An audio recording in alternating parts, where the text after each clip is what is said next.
Today we're doing a new tutorial about drawing the head and facial features from different angles using a simplified structure.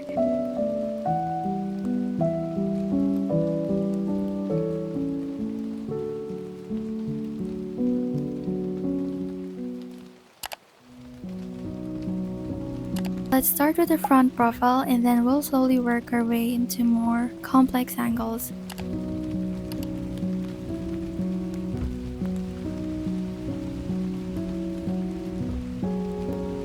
From here, I usually align the nose line near the front edge of the oval. This helps me visualize where the facial structure begins to extend outward from the cranium.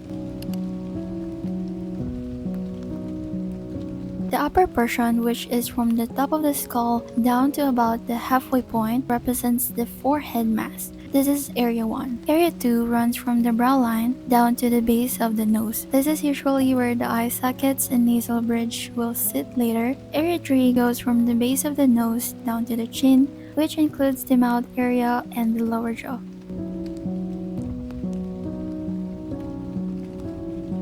A useful observation when studying proportions is the area 2 and area 3 are often very close in measurement, though of course this can vary depending on the individual face. For the ear placement, a useful landmark is the alignment between the brow ridge and the base of the nose. The ear usually sits between those 2 points and it attaches slightly behind the jaw hinge, which is where the mandible connects to the skull. At this stage, we're also starting to visualize the major planes of the head. This idea comes a lot from studying the arrowhead, which breaks the face into geometric planes so artists can understand how light and form interact, but that one's too complicated, so we're keeping things simple.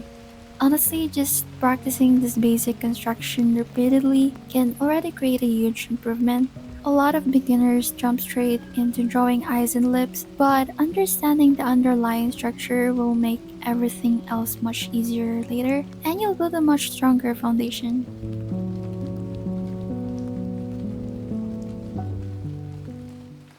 Let's try the side profile, which is actually one of my favorite angles and also one of the easiest to understand structurally. We start the same way with the ovoid cranium.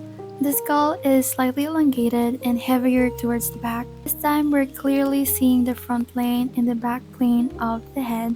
From the front edge of the oval, I extend the facial wedge outward.